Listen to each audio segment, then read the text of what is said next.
Hello, and welcome to a brand new episode of Black, White, and Dead all over. I'm Victor Dandridge. Ryan Seymour. And instead of actually doing our normal read the new books, we wanted to shout out some good, scary stuff. Yeah, Some because good there's horror a stuff. lot. Yes. And it typically goes overlooked. True. So we figure, what better time of the year?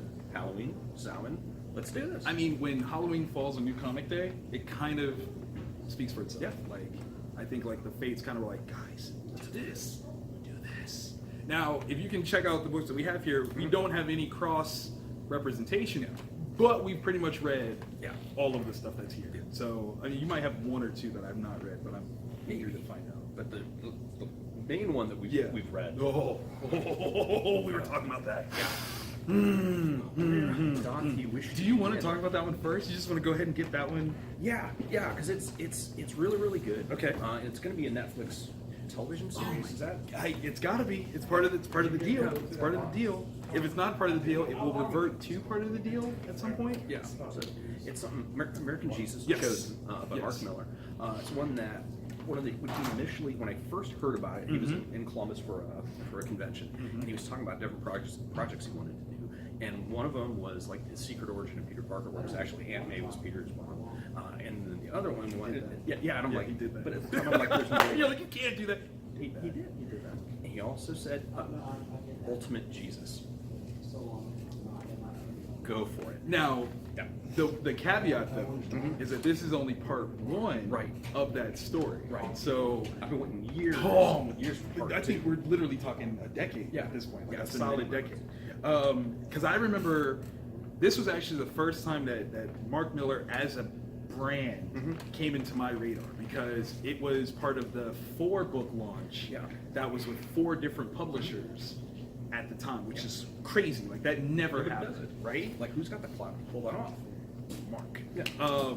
Again, like you said, at the time it was called The Chosen, not American Jesus, which I think It's an interesting rebrand. it is an interesting rebrand. And more than that, what we were just talking about was for the trade paperback version. Yeah.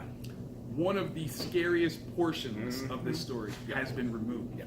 Someone at some point was like, that's too far. And it is and it isn't. Right. Like, it's all right. So what the story is this kid, he's a teenager, growing up in middle America, starts manifesting like strange powers. Yeah. Like he can bring. Well, it starts because he survives a near-death experience.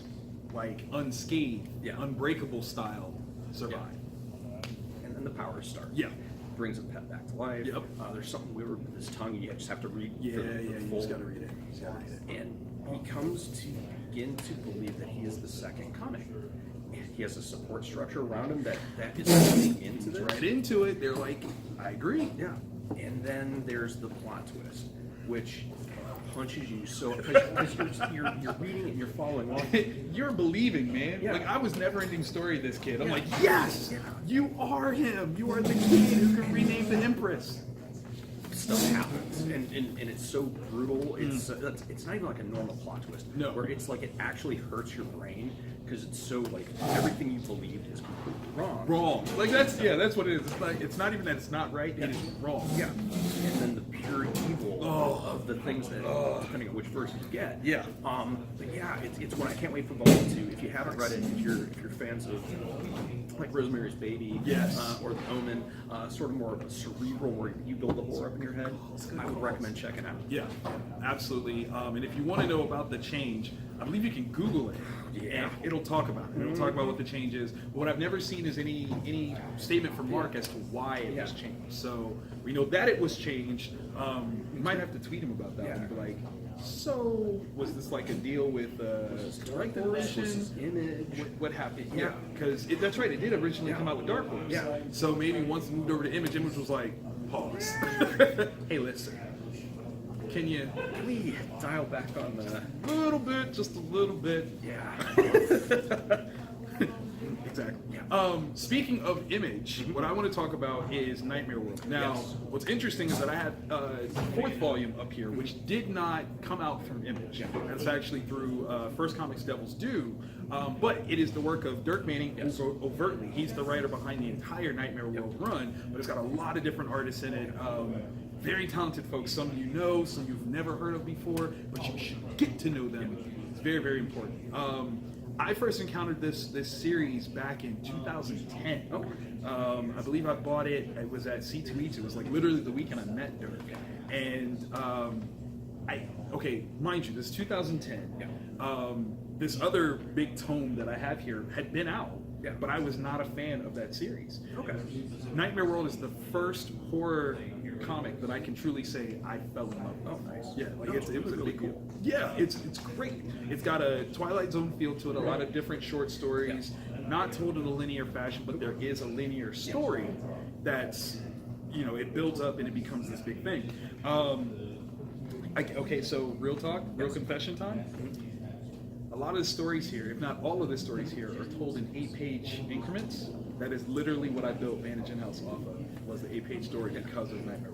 So, wow. Yeah, that's one that, Dirk holds that over my head from time to time. And it's fair, because literally I had never thought to do it. Yeah. And once I saw how well you can tell a story in 8 pages, I was like, this is my life. Yeah. And so, pretty much 75% of the series that I've written have been that. So, Yeah, Nightmare World, it's amazing. Also, Tales of Mystery Yes. is another part of Dirk's stuff, and it's a very smart read. It takes the foundation of like the Lovecraftian style horror, but then modernizes it very much well. so. Very cool. That's a great call. That's a really good call. If you get a chance, pick a Comic-Con. He'll probably be there, certainly if you're in the Midwest, and talk to him about it. He's actually just released an omnibus edition. Yeah, that's right. Yeah. Which did really well on Kickstarter. So he's a Kickstarter phenom. So trust and believe, there's going to be more stuff to come, and you want to jump on board with Nightmare World stuff as soon as possible. He has a huge social media presence and is very active with his followers. Very. He's in your dreams. You just have never noticed. Yeah. He looks like the Babadook. That's not even a joke. He really does. Yeah. I know, you was doing it. I was like, Babadook, stop it. Okay, so what else you got over here? It's bouncing over, taking the kind of Lovecraftian theme a bit. Providence, Alan Moore. Oh. And he also did Neonomicon, which is like a Nightmare World vibe, Right. Modern version of it. Wait, hold on. Dirk, did you pay him to put you in the same conversation as Alan Moore? Did that just happen? Okay, all right. I'll just take some signed copies. Okay, I just wanted to call that out because wait, what? I mean, they both have that thing going on. Right. Dirk really respects that, the foundations that horror is built on. Of course. And so does Alan Moore. Alan Moore with his Providence stuff, there's Cthulhu slippers, Cthulhu mugs. Dude, he was taking it back. Yeah, he's like, hey guys, Cthulhu is scary crap. So he's like regaining it, redeeming it for us horror fans. Right. And it is one issue, 28-page story redos of the original works that Lovecraft had. Yes. Probably the most terrifying of all of them for me is the Weekly Farm, where they take that entire story, put it into 28 pages, and throughout each of the issues, there are letters that the protagonist is writing to send back home. Right. And the letters that he sends and the drawings from that particular thing, Not okay. yeah, they're not okay. They're here forever. Yep. Why did you have to bring that up? Like, you could have talked about any other story that you wanted to, and that was... Providence is so amazing. So if you're a fan of old school Lovecraft stuff, definitely pick up. That's true. Yeah, that's absolutely true. You know, this is so funny, like, to have it bounce back and forth. Speaking of old world monsters, okay? From AfterShock Comics, Dark Arc, like... Listen, if you watch the show, you know how much we love this series. The idea that there was a second arc, okay? And on this arc were all the bump in the night creatures, the fictional creatures needing to escape to the new world. Yeah. What could go wrong? I don't know. But then Cullen Bunn takes this simple premise, and like you said, what can be done? And he takes it to a direction we never even thought would happen. First of all, I didn't even think about the notion that there was a second boat, okay? That's number one. Then the places that he goes, all the places that he goes are so dark, so dreary, but fabulous. Like, you can't help but love every ounce of it. It's crazy. So there's like a murder mystery aspect in the first story, and then it builds to this epic. There are old guys, and it's so seamlessly done. And there's the vampires, because since since the unnatural creatures There you go. need food, Yeah. all that makes sense because they have to keep Noah's boat going. Because there's gonna be Yeah. something. Yeah. It's gotta be there. And one of the things I find really fascinating is the really horrible stuff. Yeah. Are the flashbacks, and it's not necessarily. It's not the supernatural things that are doing it. It's just humans and what they do. That's the terrifying part right there. Absolutely terrifying. I mean, you can't even just be like, well, no, you don't understand. No. I've seen people act like that, and I'm still the mom with the kid. You belong here. Oh my God! Yeah, it's just. That was still one of the worst feelings as a parent. Yeah. To read that, I was like, Because how could you make the choice that she made? oh. And then when She was fine with it. Yeah. Oh, but she got her desserts. yeah, Or was desserts? yeah. Yeah, definitely. There's only 2 trade paperbacks for it, and it's just worth it. They're so good. Yeah, so good. What's the last one you got up here? Severed. So also kind of old school in terms of time frame. This one takes place at Scott Snyder. You love him on Batman, right? Love him in Witches, which is another one. That is a good one. Yeah. And this one is a one and done. I don't know that he has plans to revisit it. It takes place, which I think he could, because it's not. This one's not supernatural, right? There's no boogeyman. It takes place during the Great Depression. Okay. And this kid encounters this traveling salesman, and the kid's never met his father. He thinks it's Victor's father. And so the traveling It's salesman. David Hasselhoff. Yeah. You've seen this in Guardians. Oh my gosh, that'd be awesome. It's a correlation. I'm sorry. And so the traveling salesman's like, oh, I knew that dude. And so the kid just innocently is like, oh, I can meet my father. So he goes on this trip with the traveling salesman. Wait, where's this kid's mom? Oh my. Okay. Yeah, it's parenting. Okay, I was like, he just meets this random stranger that travels for a living. He's like, I'm just gonna go with you. The things you can do in the 1930s that you can't do now. Yeah. You find out that the traveling salesman is far more than we thought. It's ghastly when you do find out what's happening. It's brutal. That's Yeah. That sounds kind of rich. Yeah. My last pick is actually a local shout out. Dan Leister did this book through Kickstarter, if I'm not mistaken. Okay. It's called WereWolf Run. Now, Dan is a buddy of mine. I've known him for, oh God, that's embarrassing. I don't want to say how long that's been. Yeesh. But for a while, we'll say. I remember, like, when he first started talking about this idea to percolate in his brain pan.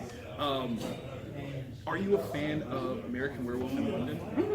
Yeah, that was my So most is he? masculine. No, I understand that one. It tickled a little piece in you. Dan definitely is as well. And this has one of the best werewolf stories I've read in a very long time. Fantastic. To the point where, like, the first issue, you care about the people, and you don't even think about, hey, wait, there's supposed to be snarly stuff. Like, it's time jumps. It's really solid storytelling.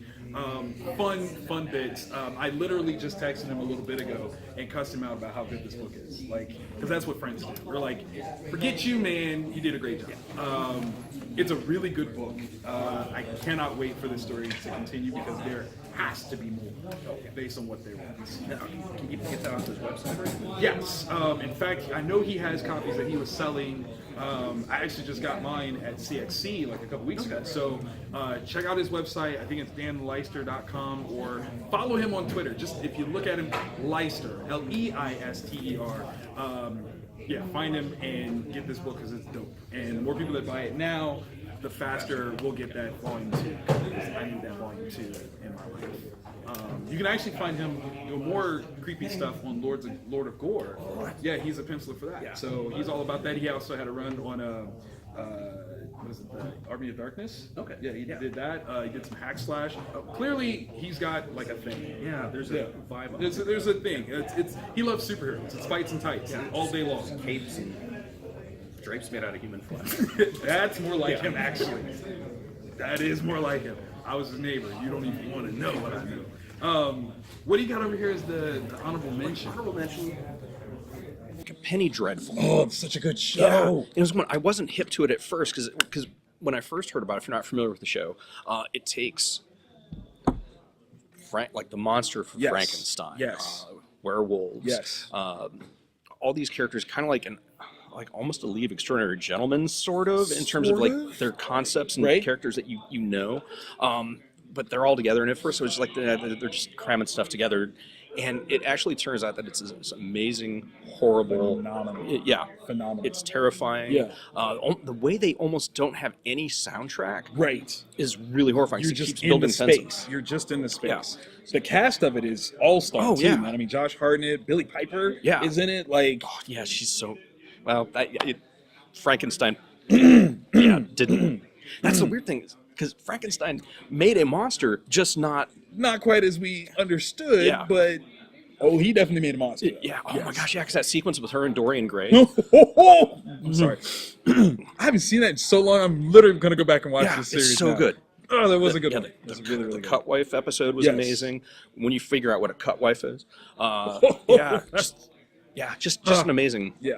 amazing It's stuff. so very like it's vintage, like Victorian era Yeah. sort of stuff. You got this mix of Americanisms with Josh Hartnett Yeah. and the It's very British. Yeah, super British. Yeah. So if you like that kind of stuff, it's wonderful. And You'll of love course, Eva Green. David Green. What else do you need to say? Yeah. You really don't. Yeah. All right, so while I have the other Nightmare World books, shout out to Shadowline. Jim Valentino was the first publisher of Nightmare World. What I got to give some love to is The Walking Dead. Granddaddy. Now, some people are like, look, we're over it. You know, they're not big fans of this series anymore, but I have to give a lot of love to Bobby Kay and Tony Moore and Charlie Adlard for what they've done, because they have literally taken comic books and made it this pop cultural thing of high importance. I mean, how many careers have been made off of this, right? Right. Like, Andrew Lincoln was in all kinds of stuff. Can you say that you knew who he was before he was Rick, right? No, you I can't. mean, Norman Reedus, same thing. Same thing. Right? Yeah. Chandler Riggs, we wouldn't know who that guy was, okay? Walking Dead. Thank you. Yeah. And last but certainly not least, I got to give a shout out to Scott Wilson. Rest in power, sir. Longtime actor, but he will forever and always be our Herschel. Yeah. So without Walking Dead, there are a great many fans that wouldn't even have, this entrance into comic books and geekdom. Yeah. So you gotta, right? I mean, Respect it. yeah, no matter what. Dude, this was an awesome episode. Yeah. This was fun. Yeah. I'm almost like, Do we just skip next week and do? I mean, like, more let's trade just figure out paperbacks? another thing that we can just talk Yeah. about. You, the viewing public. Yeah. Why don't you comment below? Let us know if there's particular genres or themes you want us to do an episode like this for. We can. We definitely do it. I know a guy that owns a comic store, so. Wait, you do? Mm-hmm. Is it cute? Yes. Oh. Goodbye, horses. Dude, I can totally do that. Oh, God.